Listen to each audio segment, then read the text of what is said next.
this is because there are people both at my seminary or are coming into the seminary, as well as Christians that are already operating on making papers, already working on making papers for their own informal experience. And so we're just trying to help them in that process. All right. So my chair keeps slipping. Um, Hello, Ashley. Hello, Big Stack. Let's get into this. So I'm going to share my screen. And once again, we're primarily using Turabian at this point. We're in the second chapter, defining a project, topic, question, problem, or working hypothesis. So that's what we're going to be looking at. Whenever we talk about a project, right? Something that you're working on. A topic is a topic you're working on, right? I mean, that's not very hard to do. Like, for example, Stephen recently had to do a paper on the baptism of the Holy Spirit. And the professor even made it easier for him because he told him the definition and importance of the baptism of the Holy Spirit. So then you have to develop a question from that topic. And so maybe one of the topics or the questions that can come from that topic is, why do people misunderstand the ministry of the baptism of the Holy Spirit? Something like that. The problem. Well, the problem is the misunderstanding. And then you might want to mention a couple problems that go with that.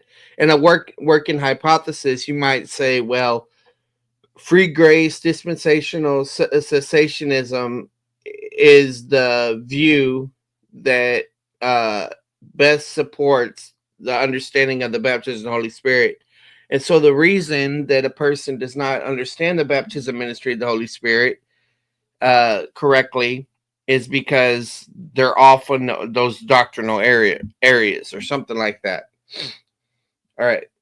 So let's just look at this. We're going to look at find a question in your topic, search your interests, make your topic manageable, question your topic, evaluate your questions, understanding research problems, understanding practical conceptual problems, distinguishing pure and applied research, and then propose a working hypothesis, beware the risk in working hypothesis. If you can't find an answer, argue for your question, okay? Build a storyboard to plan and guide your work. State your question and working hypothesis, state your reasons, sketch in the kind of evidence you should look for, look at the whole. Join or organize a writing group. All right. Hey, Calvinist Jr. That's Josh, because I can see the picture of the horse. I think it's a horse. So join or organize a writing group. Okay, this is what's pretty cool is right now on Discord, PB, Noah, Mark Bailey, and there may be one more. They're all working on papers that they're doing out of their own understanding, their own time, basically just to understand certain doctrines so that they can explain them to others. So in a way, they're sort of like a writing group. PB is evaluating Noah's paper, and I can't remember who's evaluating Mark's or somebody. I think PB's working with Mark too. Anyway, a research project begins well before you search the internet or head for the library and continue long after you collected all the data you think you need. Every project involves countless specific tasks, so it's easy to get overwhelmed, but in all research projects, you have just 5 general aims. Chupacabra? Oh, okay. That makes sense. It's actually a chupacabra running for its life while its mom is getting taken down by a jaguar. Wow. All right, so here's the 5 things that they're suggesting. 5 general aims. We need to ask a question worth answering, right? I mean, if I'm going to write a paper on something, somebody needs to be interested. I need to be interested. Somebody else needs to be interested, even if it's just your professor or whoever's evaluating your paper. find an answer that you could support with good reasons. So if you got when you're making up a topic, if you don't have access to certain things, it wouldn't be good for you to cover that topic. Find good data that you can use as a reliable evidence to support your reasons. And that's the whole issue there is you got to have good resources, you know. And if you don't have good resources, I have like last time I checked 20 let me check real quick. In Logos I have 21,483 resources in Logos. So if a person has trouble finding resources, they can interact with me and we can find those. Where was I? Oh.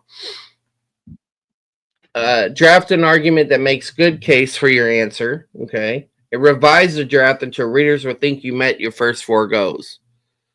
All right. So you might even post these 5 goals in your workplace. Research projects would be much easier if we could march straight through these steps. But you would discover, if you have not already, that the research process is not so straightforward. Each task overlaps with others, and frequently you must go back to an earlier one. The truth is, research is messy and unpredictable, but that's also what makes it exciting and ultimately rewarding. Find a question in your topic. Researchers begin projects in different ways. Many experienced researchers begin with a question that others in the field want to answer. I'm going to go ahead and put a beat on. I'm not going to rap read it, I don't think, because I want people to benefit from it, and I'm not sure everybody benefits when I rap read. I don't think my wife likes the night driving one, but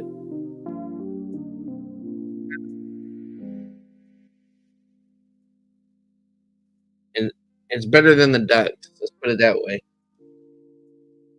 All right. Researchers begin projects in different ways. Many experienced researchers begin with a question that others in the field want to answer. What caused the extinction of most large North American mammals? Others begin with just basic curiosity, a vague intellectual itch that they had to scratch. They might not know what puzzles them about a topic, but they're willing to spend time to find out whether that topic can yield a question worth answering. They realize, moreover, that the best research question is not one whose answers they want to know just for its own sake. It is one that helps them and others understand some larger issue.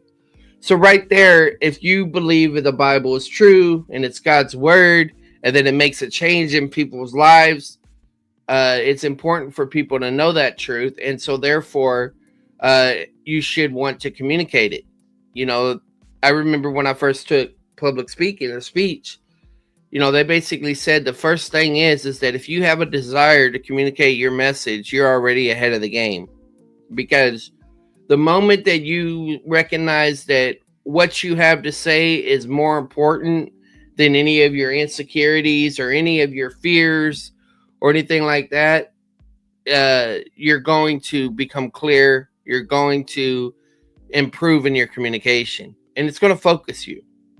Now, of course, there's little things we all have to work on, but that's the issue. And so when these guys on Discord, even though they're not having the pressure of having a grade or an actual professor evaluating their work, they're still motivated because they want to share the truth and they want to understand a problem and they want to bring clarification to free grace and other doctrinal issues. So this relates to a larger issue. For example, if you knew why North American sloths disappeared, we might be able to answer a larger question that puzzles many historical anthropologists. Did early Native Americans live in harmony with nature, as some believe, or did they hunt its largest creature to extinction? And if they knew that, then we might also understand what, so this relates to the so what that we saw introduced in the last video. We'll come back to that. Then there are those questions that just pop into a researcher's mind with no hint of where they'll lead. Sometimes about matters so seemingly trivial that only the researcher thinks they're worth answering. Why does a coffee spill dry up in the form of a ring? Such a question might lead nowhere, but you can't know until you see its answer. In fact, the scientist puzzled by coffee rings made discoveries about the behavior of fluids that others in his field thought important, and the paint manufacturers found valuable. If you cultivate the ability to see what's odd in the commonplace, you'll never lack for research projects as either a student or professional. And that's sort of like what sociology says. They have a concept called the sociological imagination. Let me see if I can find that. I think it's finding the general and the particular. Sociological, as you know, my background's in sociology. What is the sociological imagination?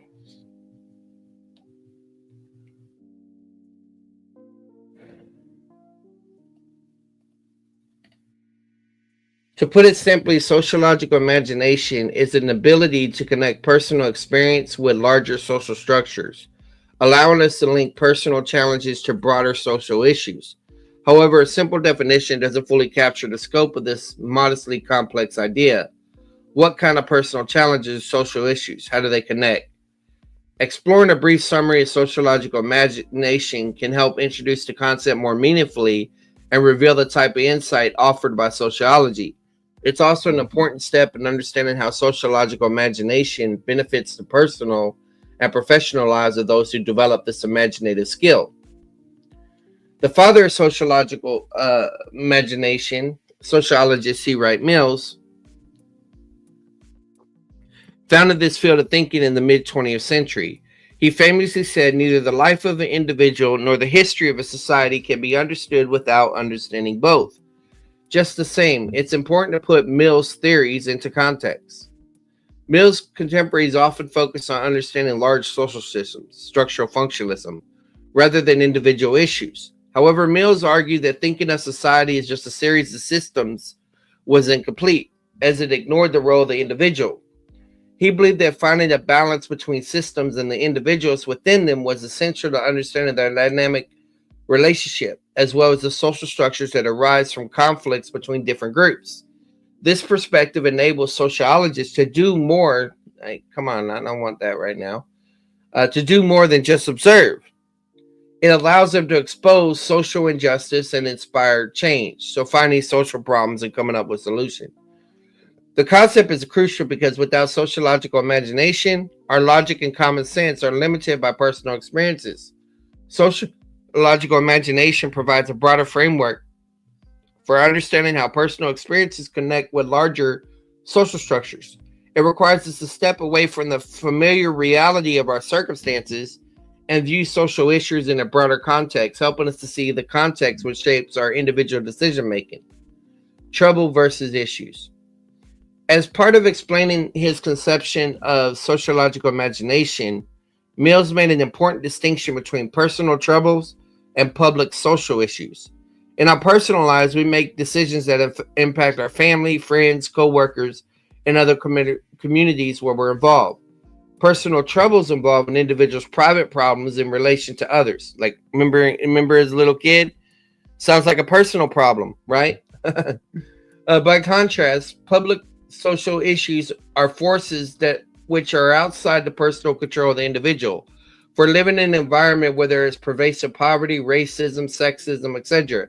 Mills notes that personal troubles can become social issues once they're pervasive enough, i.e., once the problems people face in their lives are common among their community, and those problems are called a societal issue. Oh, Eminem said this. He said when they form a truce, when the kid that gets bullied shoots up the school. Now, he says, and they blame it on Maryland. Now it's a tragedy. Now it's so sad to see. And upper class, they ain't having it. And his point is that as long as there was lower class people being shot, and I know maybe school shooting is not the main thing about the lower class, but he was basically trying to say now it's a problem for middle class. And then in another place, he said, I got to remember, I don't know, it'll come back to my mind later on. Sociological imagination in history.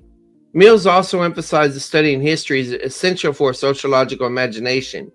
Historical events shape our modern society and impact every individual. Viewing our lives in the context of history provides a deeper understanding of our actions and those of our community. This concept is valuable for interpreting our lives and for helping others make sense of the world. And so, what I'm reading through this is because I want y'all to understand. I wish you would just give the main definition. It's not a really good article. It's seeing the general and the particular. And let me see if I remember right. Seeing. The reason I'm showing y'all this is because a little bit of knowledge of this helps you connect your paper to bigger topics. Seeing the general in the particular. You're looking for patterns, basically. All right, yeah.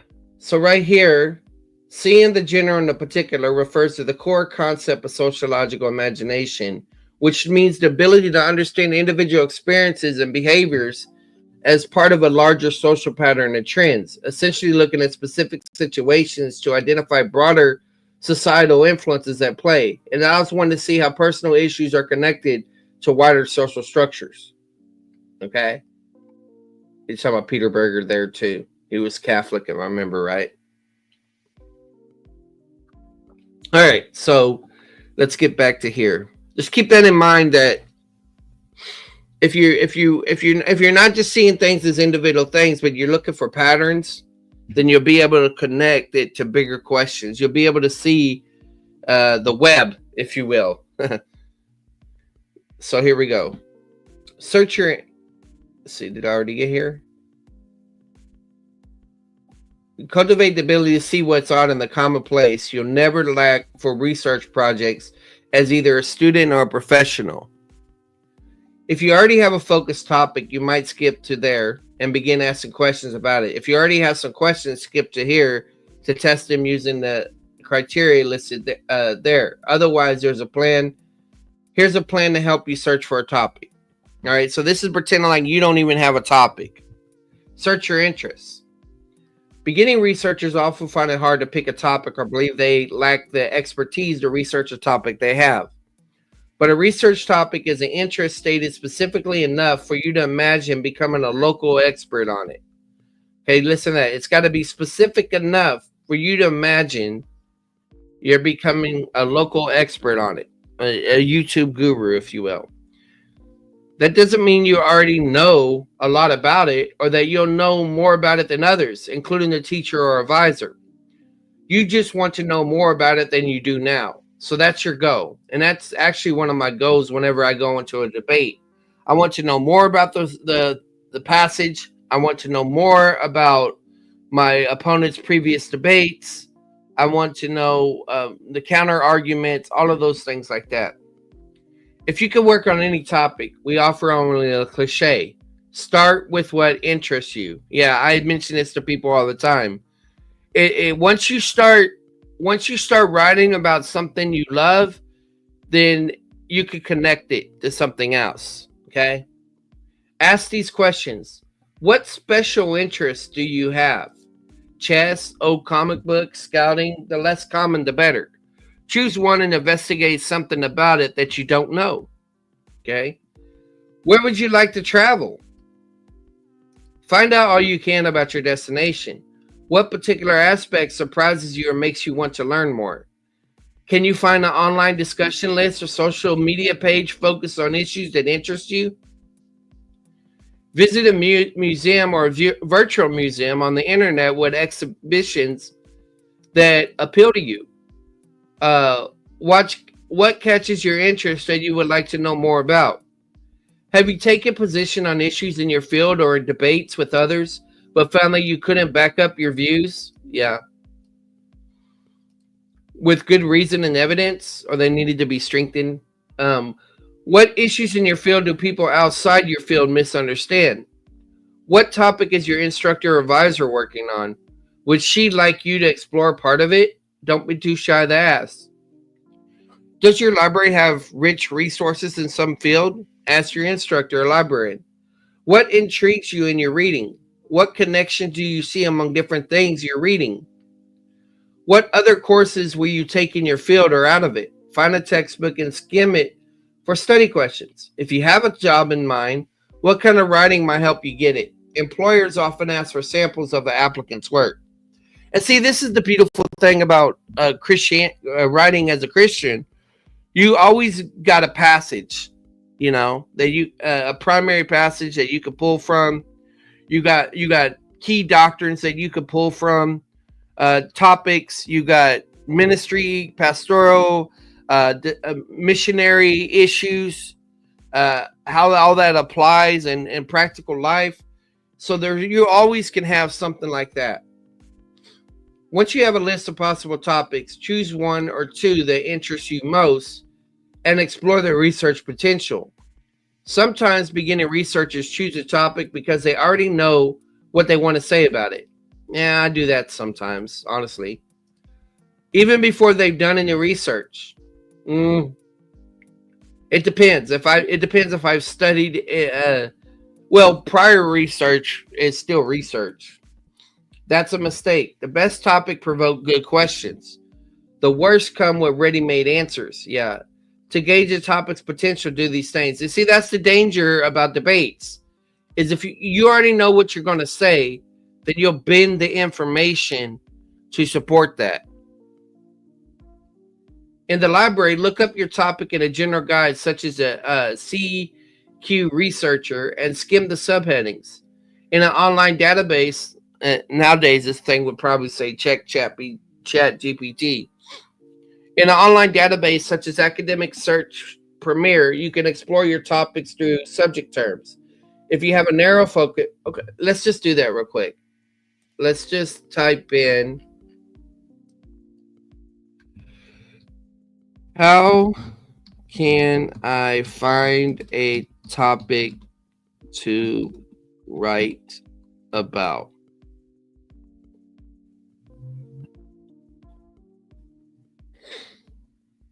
See what it's going on right now? Essentially, it's giving you Turabian without mentioning it. And your interests, current events, the audience, the trends, brainstorming, key points. So now that AI is all connected into the internet, this is Search Labs AI overview. Now that that's all connected in there, it's really changing how we do things. And usually I got other AIs popping up, but they're not popping up right now. They must not be signed in. They'll give me links to these articles and all that. So you can export it. That's how they do things today. You got to be careful how you do it, but you can still do it.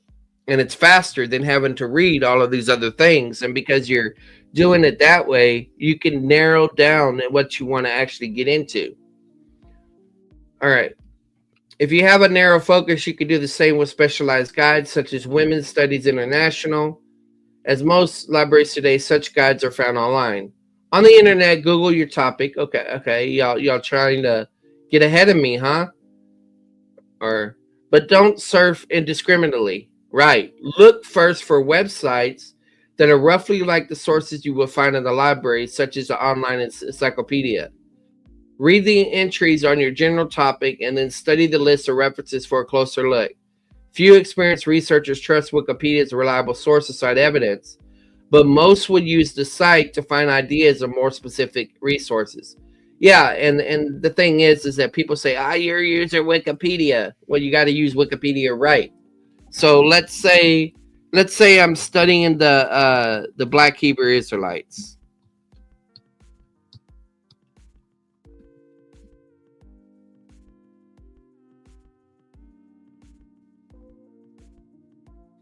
So you got a Wikipedia article, right? Best thing to do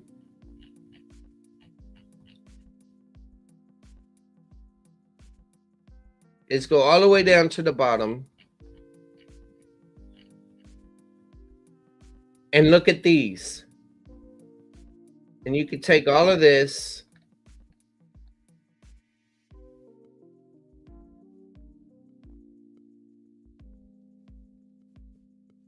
wow, I got lots of stuff. and take all of this and just paste it into a document. And you can do this with dispensationalism, any topic.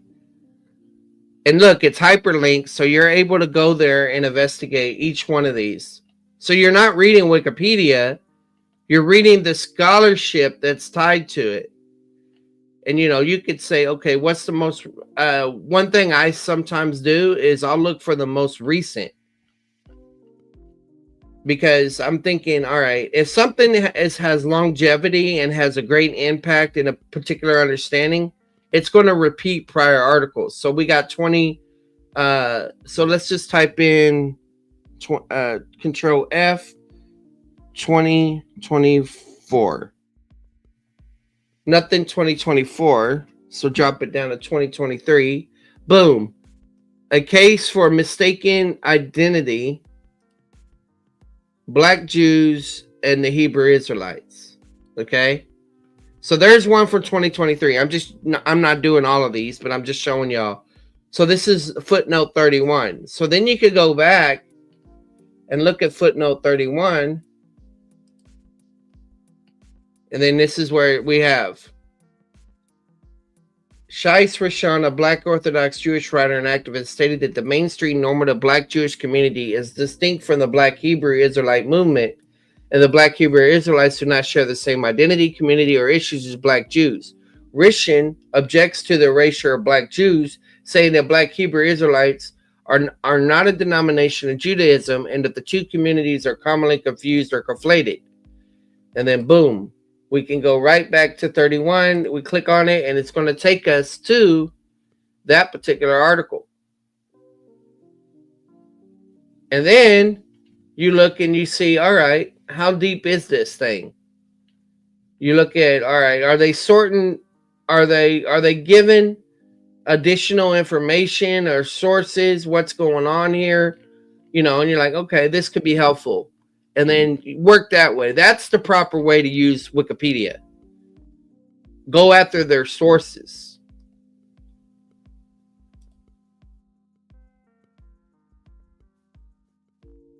All right. Hey, Centurion.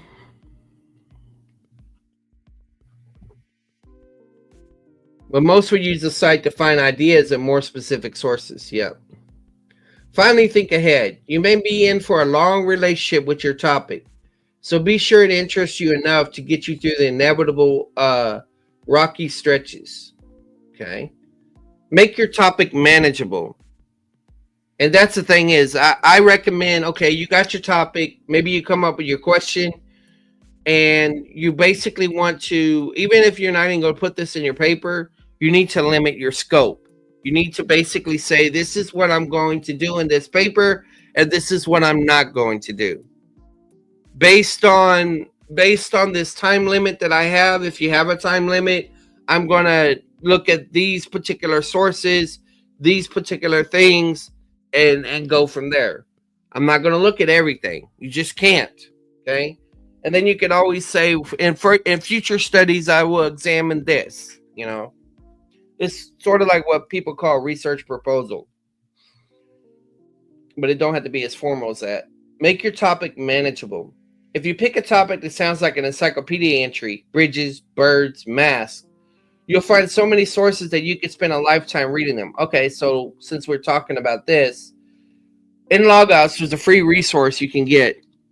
It's the Lexham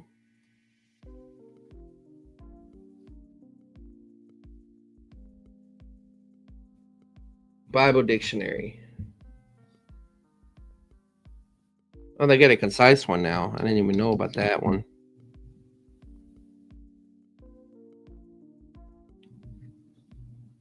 So let's just look up the word covenant.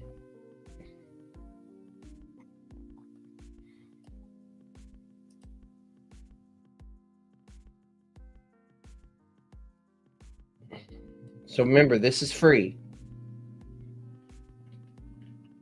And I know a covenant and creation myths, okay. Well, we want covenant more.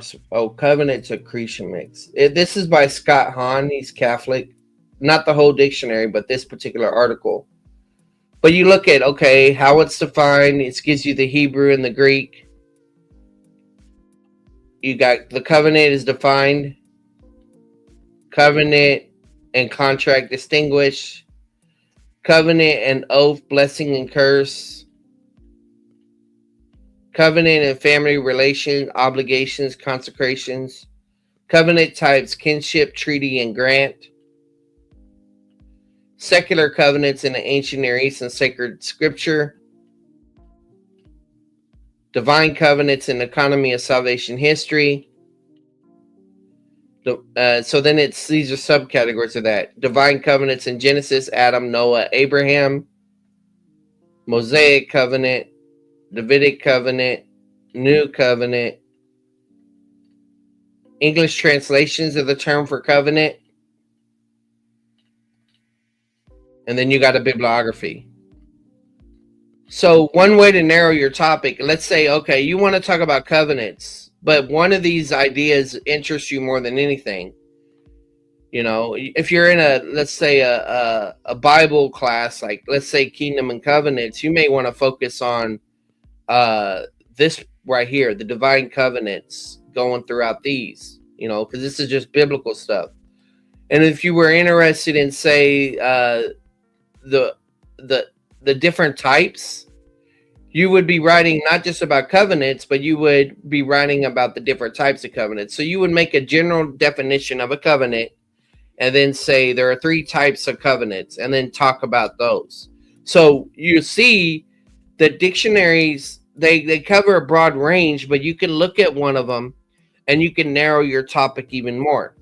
Decide if that's what you want to write on. Okay. If you pick a topic that sounds like an encyclopedia entry, bridges, birds, mask, or covenants, right? You'll find so many sources that you can spend a lifetime reading them. And you can do the same thing that I was talking about with Wikipedia, is you have the bibliography. You could go and you could do the same thing we did with the Wikipedia and get access to these other resources that are driving things, that are affecting the interpretation, or at least what he's marshaling to show his arguments. He raised in the dead. All right. You must carve out of your topic a manageable piece. Like, for example, I'm going to be debating Dr. George Antonios and over the book of James. And he is, I don't have a better term, Ruckmanite dispensationalist. And he's different than other people. I think he used the term hypo dispensationalist instead of hyper. I saw a discussion with him and David Preston. Now, he's got a playlist on dispensationalism, and he's got a playlist on hyper dispensationalism. I started listening to the one on hyper just to see the differences. But it would be good if I could find exactly how he deals with the book of James. So I could, for researching, I would need to look for particular debates that he's had concerning this issue. You know, he's a doctor, so maybe he has things written. There's different things that I can do to research and prepare for that debate. But I got to recognize I have limited time. It's this Saturday. So I have to be selective. And that's why I want to go for something that has to do with James in particular, if I can find it. Haven't been able to find it. It's harder to search on your phone than on a computer, so I may try that later. All right, before you start searching, limit your topic to reflect a special interest in it. So my topic would be Dr. George's Antonios' interpretation of James chapter 2 from his hypo dispensational perspective. Why does he think or maybe something simpler, why does he think the book of James teaches that you can lose your salvation? Why does he think that it's not for the church? Does he think it's for the tribulation? Does he think it was the time before Paul? How does his views similar from David Preston and all that? So one thing I probably would do is I'll probably go back and watch my debate what James, that was with David Preston, and then just say, okay, how would this guy's not going to go to the wild leaps that David Preston does about the Apocrypha and all that. So what can I get from this and benefit and try to develop? Those are things I can do. Before you start searching, limit your topic to reflect a special interest in it. What is it about? Say mass that made you choose them. What particular aspect of them interests you or puzzle you? Think about your topic in a context that you know something about, and then add words and phrases to reflect that knowledge. So you could say mask in religious ceremonies. Okay, masked as symbols in Hopi religious ceremonies, or mudhead masks as symbols of sky spirits in Hopi fertility ceremonies. See, you get it more narrow each time. You might not be able to focus your topic until after you start reading about it. That takes time. So start early. You can do much of this preliminary work online. Begin with an overview of your topic in a general encyclopedia. Okay. In the bibliography, see items in category 2 in general sources.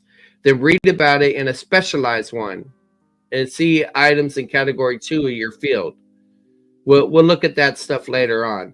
But you got the idea. You go to a general encyclopedia, then you go to a more specialized one. So let's just see what happens whenever we type in general encyclopedias available for free online. Okay, library guides. I think you have to sign in. So you can pick your discipline right here. I don't see theology there, but let's click sociology. Center for Homeland Defense Security, Shooting Database, World Countries. So it's giving you ideas. Encyclopedia.com. What do you want to learn today? Let's go with the word most people hate. Dispensationalism. All right. So now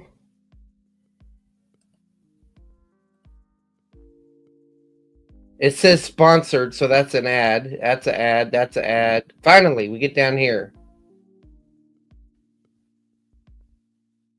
All right, this is what we want.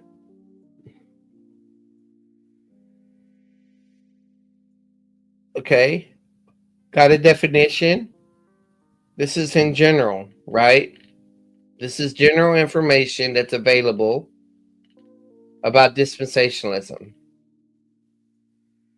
And subcategories, and you got a bibliography. You can go a little bit deeper, but that's general.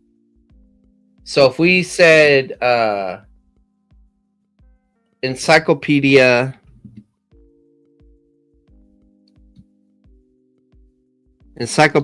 of Christian, let's just type that in, just Encyclopedia of Christian, see what options we got.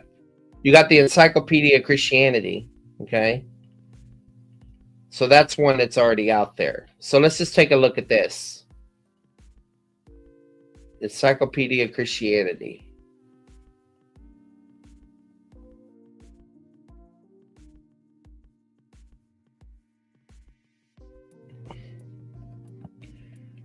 Okay, so it's in Logos. Let's see if I have it.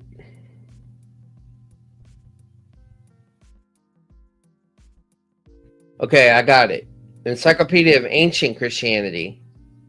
Okay, this is Ancient Christianity. So this is going to deal with the Church Fathers.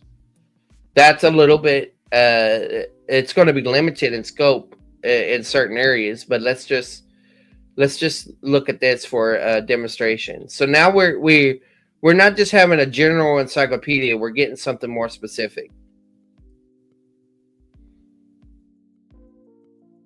All right. Let's go to the contents. Article entries. So let's just see names of people. Yeah, these are mainly names of people. and when they lived. Caesarea and Cappadocia, the city, the council. You do all of that. And see, the thing is, when you got Logos, Ashley has Logos. She's in the chat. Hey, Quad, you could go to, let me close all this. Because you have Logos, you can go to here, your search. And you can go to Factbook. You can do it in the other things, but let's just say, well, let's just go with Covenant again. Covenant. So now it's going to search Factbook, and it's going to be like Joe Friday. It's going to give you the facts. So you got all these different categories, top results, covenants, covenant assault, covenant theology. So that deals with the topic results. And you got the concepts, covenant of redemption, covenantal nominalism, all of that. You got counseling themes, you got Bible references, writing that's done, I guess, as far as about the ancient Near East and all that, biblical artifacts, events, the persons involved, songs if they're involved, biblical dilemmas that are involved for studying that particular word. All of that's underneath Factbook, okay? So you can narrow things that way. But if you don't have Logos, that's fine. I mean, I got other encyclopedias in here. So let me just type in the word encyclopedia and see how many. I got 226 results that come up. And it would take forever for me to do that. But I can also just go to books. And it says your books. I can switch this to, if I want, I could say encyclopedias, I think. I've never done this right here. Let me just do it with all books. So this is going to search all my books. I could also search all the internet. I mean, so let's click type. So I got all these references in these different categories that show up. Okay, this is in Logos. So if you don't have Logos,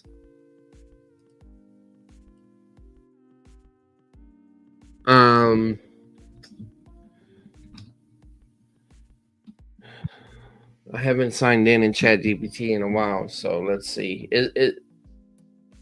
All right, so let's just say, let's narrow it down to resources for studying covenants in the ancient Near East and their relationship to the structure of biblical covenants.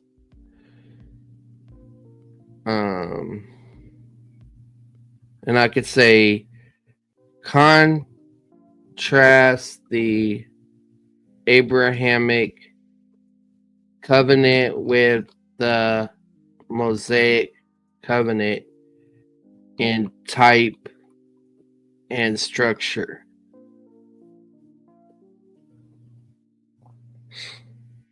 So I asked it to give me resources. So what's it doing? It's giving me resources. Now, most of the time, these resources are going to be very generic that you could search the internet. So all we're doing right now is essentially searching the internet. But you see, you got your resources that are popping up, different things about it. The more you know about the topic, the more you can go in here. But see, look, my seminary shows up. Israelite covenants and ancient Near Eastern covenants. I think that is, oh gosh, what's his name? Rene Lopez's book. You got Brill that comes up. You got Master Seminary comes up. And Grace Life Org, I think that is Charlie Bean. So you got some good resources that came up. Brill is more or less what I am, but I mean, so you can, and this is available. Yeah, it's Lopez. It's available online. And so that's the thing. You just need to know how to use ChatGPT. So resources for studying covenants in the ancient Near East, and you want to limit it as much as you can to find the resources in that particular area. So you just got to ask it for those specific things. And so that's why learning research methods helps you be able to use ChatGPT better. It's just a tool. All right. Skim a survey of your topic. Encyclopedia usually cite just a few. Skim subheads under your topic. I was already doing this. In an annual bibliography in your field. Okay, so these are cool. So let's say we need a bibliography in dispensationalism, or of a particular book. Bibliography on dispensationalism. I was listening to David Preston talking about Ruckman, and he said the best thing that he learned from Ruckman was his bibliography. Well, these are Galaxy journals, and inside the Galaxy journals, you can pay $5 a month or $50 per year, get your access in here, and it's the same thing in Logos as well. And it gives you access to all these theological journals. But here we go. This is one that was done in 1944. Okay, so this is kind of old. Let's see if there's anything else. Let's go ahead and type in Ruckman and see what happens.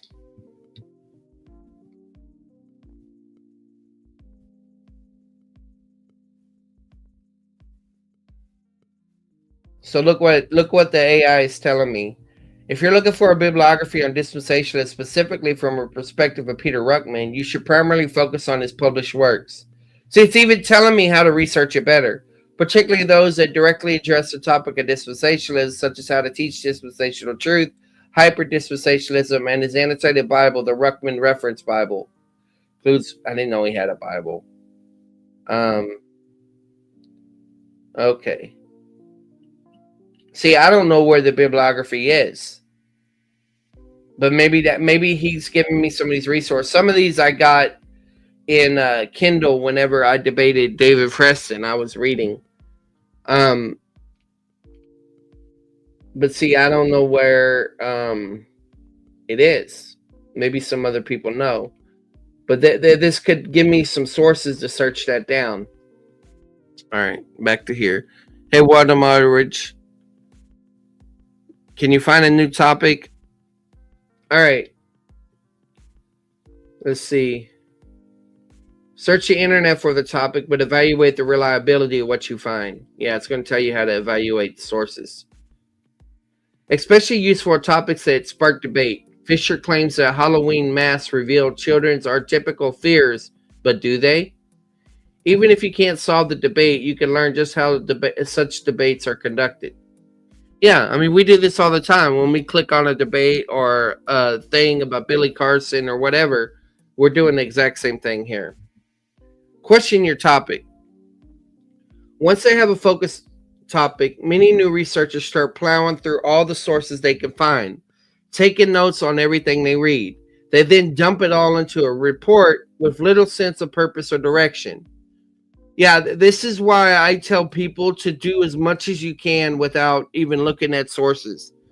Write your own descriptive summaries of passages and then plug in the passages. Now, there could become a danger of that wherever you're imposing your understanding on everything and manipulating the information. But by doing it that way, you at least have a cohesiveness, a unity. And then once a person learns that form, and that flow, then you take them and say, you know what, you need to do this the other way now. Now you need to do your research and then take notes, and then from that build up and take it and put it in the structure of flow that you had before. Okay. Experienced researchers, however, document information not for its own sake, but to support an answer to a question they hope their readers think worth asking. So the best way to begin working on a focused topic is to pose questions that direct you to just the information you need to answer them. See, that's what I was kind of doing just now in Chat GPT. Does this not just once early on, but throughout your not just once early on, but throughout your project. Yeah, because it gets more specific. Ask questions as you read, especially how and why. How does that connect? How is that related? How did you come to that conclusion? Why? Why is that so? Those type of questions. Try the following kinds of questions. The categories are loose and overlap, so don't worry about keeping them distinct. Ask how the topic fits into a larger context. Okay? Like, for example, the baptism of the Holy Spirit thing. It fits within the larger context of the ministries of the Holy Spirit. It fits in the larger context of dispensationalism versus covenant theology. It fits within the context of discussions about cessationism versus continuationism, and as well as hermeneutics and other things like that. So historical, social, cultural, geographic, functional, economic, and so on. How does your topic fit into a larger study? So if you're writing on the definition and importance of the baptism of the Holy Spirit, you got like, okay, I know what I did my study, I know my definition, but what's its importance of it? Well, it affects how you understand other Christians, and also God's plans. What came before Mass? So it uses the example of Mass. What came before Mass? How did Mass come into being? Why? What changes have they caused in other parts of the social geographical setting? How and why did that happen? Why have Mass become a part of Halloween? How and why have Mass helped make Halloween the biggest American holiday after Christmas? How is your topic a functioning part of a larger system? This is where it's talking about the sociology stuff, seeing things in terms of systems. In fact, there's a book I read years ago. I think it was Irvin Laszlo. I don't even know nothing about the person, but somebody gave me the book. System View of Worlds. Yeah, here it is. System View of Worlds. I don't know anything about the guy, but it kind of talks about what we're talking about. Maybe I need to go back in and do some stuff about that. And look here, Internet Archive. So the actual book is right here. The Natural Philosophy and New Developments in the Sciences. Everything's connected and all that. So yeah, this is a book I read. You got to sign in to get certain access. But yeah, that's one of the ones that helped me. I think I read that around maybe 2008. How do Mass reflect the values of specific societies and cultures? What roles do Mass play in Hofi dances, in scary movies, and masquerade parties? For what purpose are Mass used other than disguise? How has the booming market for Kachina Mass influenced traditional design? So he's going very broad. This is why using mind maps. I got one on my phone called Visual Maps, and it's good, but I wish it would transfer over into there. And then I have another one on my computer, but I don't even know the name of the website. Ashley knows how to do some of that stuff in Canva, I think. Excuse me. How does your topic compare to and contrast with other topics like it? How do Mask and Native American ceremonies differ from those in Africa? What do Halloween masks have to do with Mardi Gras masks? How are masks and cosmetic surgery alike? See, this is also like when you're debating, you have a debate thesis. When you could be asking these, you could be writing out these questions. That way, when you get to cross-exam, every question you're asking is narrowing in on the topic of the debate. And then it anticipates the openings, the rebuttals, and all of that. Ask questions about the nature of the thing itself as an independent entity. How has your topic changed? And you can make a flow chart. Like if this person answers this way, then ask this question. If they answer this way, then ask this question. You know. How has your topic changed through time? Why? What is its future? How have Halloween masks changed? Why? How have Native American masks changed? Why? How do the parts of your topic fit together as a system? What parts of a mask are most significant in Hopi ceremonies? Why? Why do some masks cover only the eyes? Why do few masks cover just the bottom half of the face? How many different categories of your topic are there? What are the different kinds of Halloween masks? What are the different qualities of masks? What are the different functions of Halloween masks? Aren't y'all glad that at least when you have the Bible, things are way more narrow? You know, you could say in the book of Jeremiah, what is the function of the motif of shepherds, in particular about their call to lead, or I'm making up stuff now, but I'm just saying you can narrow it down that much. Turn positive questions into negative ones. Okay. Why have masks not become a part of Christmas? How do Native American masks not differ from those in Africa? What part of masks are typically not significant in religious ceremonies? Ask speculative questions. Why are masks common in African religions but not in Western ones? Why are children more comfortable wearing Halloween masks than are most adults? Why don't hunters in camouflage wear masks? Ask what if questions. I always hear my wife's voice. Like, she always hears mine when she's doing her streams. Janet would be like, yeah, why? And then she'll get so caught up and interested in a particular question. Like, Janet, it's not the point. We need to focus on this. It's just giving you an idea of the questions and answer. And she's like, oh, but my mind is stuck. I can't move beyond it. I'm like, okay, we'll go answer it. Ask what if questions. How would things be different if your topic never existed, disappeared, or were put into a new context?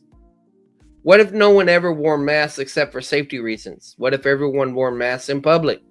What if movies and TV were like Greek plays and all the actors wore masks?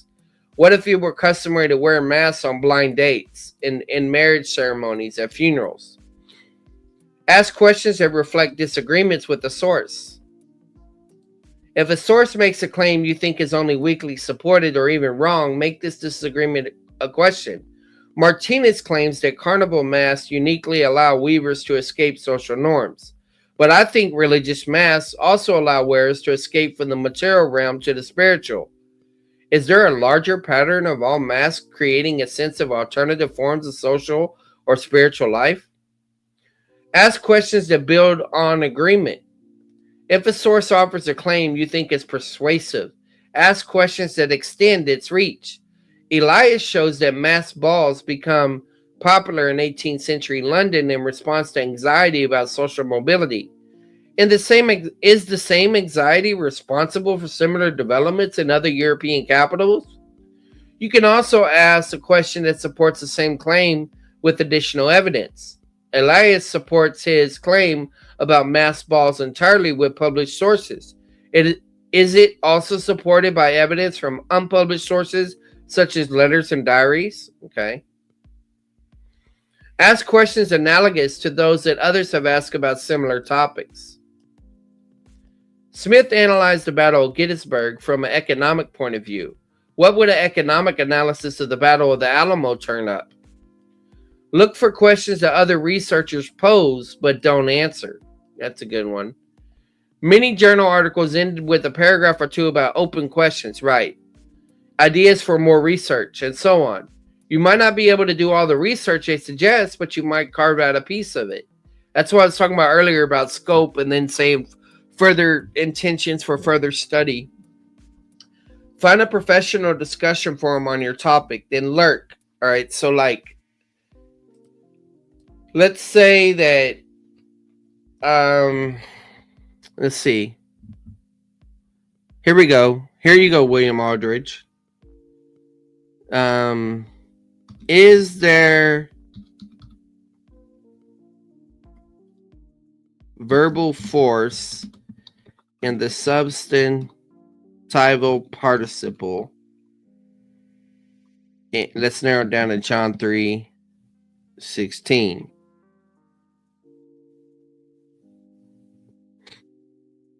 Okay, so you got a blog that comes up, things old and new. You got a blog coming up, but this is usually one person is speaking in a blog. And so they got a blog on it, right? That's one person though. But usually when you go to Biblical Hermeneutics Stack Exchange, you will see ongoing debates and researches that people have mentioned. And of course, according to their answers, they will vote up, how good it is. And so this is a way to study it all out and evaluate what other people are saying. And then from that, come back and narrow down the question and see, okay, is there any, it's talking about Wallace and who is speaking. Oh, there's Free Grace, Che and Correa. Conclusion, footnotes. See, you got all these resources just right here. And so you could study these things like this and think about, all right, what can I do here? Is there something that they missed? Is there a question that's being answered? Is there an angle they didn't take? Is there something that sparked my interest in the area that I want to go in? And I'll save this one for later. Looks like there's been some developments there. Puritan's Mind, that's going to be reformed, but you could go there. Third Meal also. That's Wallace on the participle. Another thing you can do is you can go to Academia EDU.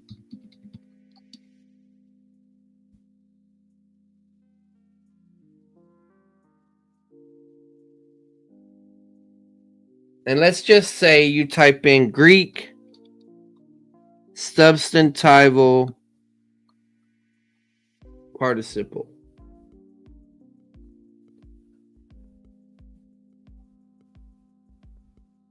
All right, so look at all these that came up. Participle adjective formation in modern Greek.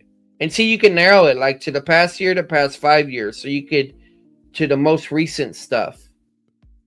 So say you wrote a paper and you did a lot of research and you want to keep up on the changes that have occurred. And see that this is good for the substantival part of the Greek substantival participle. Let's do verbal force and let's do verbal aspect. Let's see what comes up now.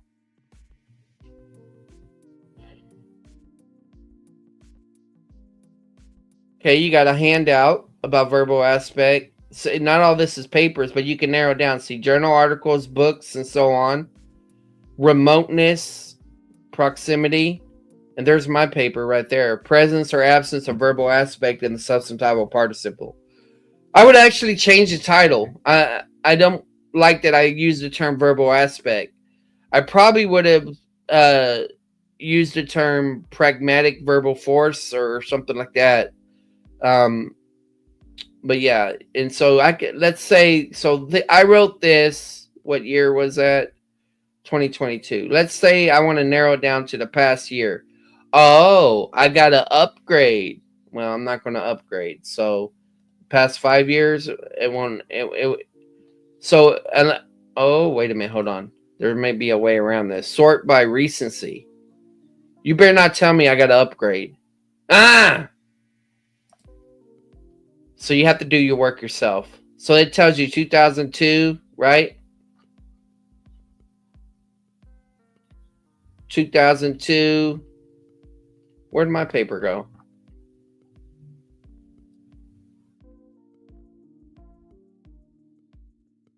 I don't know.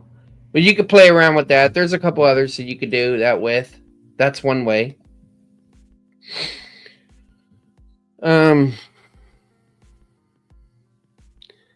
Hey Taylor.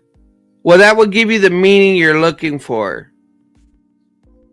I don't know what you're talking about. It's not an issue of meaning I'm looking for. I'm looking for arguments against. Like I'm aware of arguments against free grace. I know exactly where to go to get them. But most of the people that I debate don't know. And, why should I use strong argument? Why should I take my arguments up a level whenever they haven't even answered my arguments at the fundamental level? All right. So find a professional discussion forum on your topic. That's what we just did. Then lurk, just reading the exchanges to understand the kind of questions being asked. If you can't find one using a search engine, ask a teacher or visit websites at professional organizations in your field. And see, ChatGPT reads all of this stuff. It reads everything on the internet and gives a summary. And the more specific and refined the question you ask, like, watch. Let's go back to ChatGPT. That's why these people making videos against ChatGPT and Janet using ChatGPT or things like that, they're going to become obsolete because everybody's using it. You know, it's in Logos Bible software now. So let's do this. Cite sources that explain. Let's see. Cite sources from. Here, let's do this. Cite sources for advanced Greek paper on the verbal force of the substantival participle in. Let's narrow it down to John 3:16. I don't know if anybody's narrowed it down to John 3:16, but I do know someone at my seminary that has, but I don't think it's going to show up because I don't think many people have seen that paper. I've seen it because I helped the guy prepare it.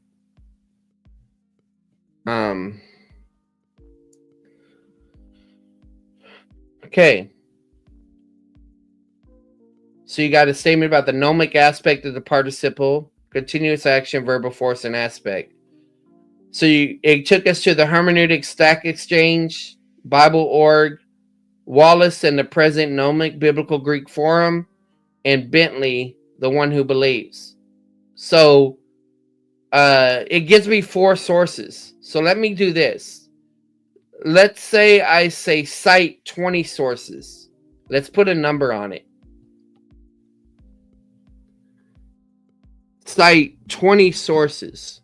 So now it's going to have to pick 20 sources. It picked what it thought was the best.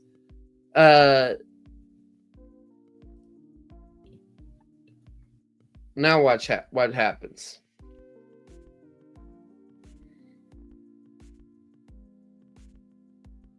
And see, it's digging deeper now. Because now it's going to have to find 20 different sources on this. The hermeneutic stack exchange made the cut. Journal, Wallace, Impertable. Still didn't give me everything. Why wouldn't it give me more? I don't know. You could play around with it. But the point is, it takes you. It's doing exactly what Turabian is suggesting you do in your research, but it's a one-stop thing. You're asking the question, and it weeds through everything to get to that particular answer. That topic. All right. I'm not. If you want to ask questions like that, William Aldridge, do that on Janet's show. We're focusing on research methods here. Okay. Like I said, I have more recent papers that go through that stuff, and one day maybe we'll pick through it together. Find a professional discussion forum on your topic, then lurk, just reading the exchanges to understand the kinds of questions being asked. If you can't find one using a search engine, ask a teacher or visit websites of professional organizations in your field. Look for questions that spark your interest. If students are welcome, you can even post one yourself as long as it's very specific and narrowly focused. Yeah, because I'm a seminary student, I have access to databases and all that other stuff, that I can use. So I'm not going into that right now. Maybe in the future I will. But I'm trying to think about what people can do that don't have that access. Evaluate your questions. After asking all your questions you could think of, evaluate them. Not all questions are equally good. Look for questions whose answers might make you and your readers think about your topic in a new way. Avoid questions like these. Their answers are subtle fact that you could just look up. What were Audre Lorde's first published poem? Yeah, that's very limited. Questions that trivia. Questions that ask how and why call for interpretations, not just the discovery of facts. And it's interesting because Chris Morrison says that whenever you are debating, you shouldn't use the why question in cross-exam because it gives them too much room to do that. You want them to focus on the facts, and so you want to use questions like what. That's why they invite deeper thinking than questions beginning who, what, when, or where. And deeper thinking leads to more interesting answers. And we'll see how this relates to Bible study methods also. Their answers cannot be plausibly disproved. How important are maths in Inuit culture? The answer is obvious, very. If you can't imagine disproving a claim, then proving it is pointless. Sort of like falsifiability. On the other hand, world-class reputations have been won by those who question a claim that seems self-evidently true. For instance, that the sun circled the earth and dared to disprove it. Their answers would be merely speculative. So these are questions to avoid. Would church service be as well attended if the congregations all wore masks? It depends. Are you talking in 2020? If you can't imagine finding data that would settle that question, it's not a question you can answer. Their answers are dead ends. So how many black cats slept in Alamo the night before the battle? It's hard to see how an answer would help us think about any larger issue worth understanding better. So the question is probably not worth asking. Their answers require different capacities from the ones you have. Yeah, this is the thing. Why am I going to ask somebody about the Greek if they can't weigh in? At least if you're going to ask them, like, well, I don't know those like Sean Griffin. He made a statement about the continuous habitual idea, but he didn't argue from the Greek. He argued from the overall context of the book of John, which I think he argued wrong. But the point is that he clearly identified his limitations and how he came about to get his answers. So it says, different capacity for the ones you have. How do Japanese translations of The Great Gatsby treat early 20th century America? If you can't read Japanese, the question is not for you to answer. Yeah. Their answers require more different sources, materials, technology, money, especially time than you have. Yeah, if you can't get down to it, you're just going to have to let it go. How is childhood represented in the Victorian novel? Can you read enough of them in the time you have to arrive at a reasonable answer?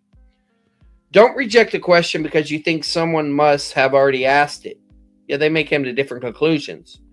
Until you know, pursue its answer as if you asked it first. Even if someone has answered it, you might come up with a better answer, or at least one with a new slant. In fact, in the humanities and social sciences, the best questions usually have more than one good answer. Yeah, from this perspective, this and this, yeah. You can also organize your project around comparing and contrasting competing answers and supporting the best one. The point is to find a question that you want to answer. Too many students, both graduate and undergraduate, think that the aim of education is to learn settled answers to someone else's questions. It's not.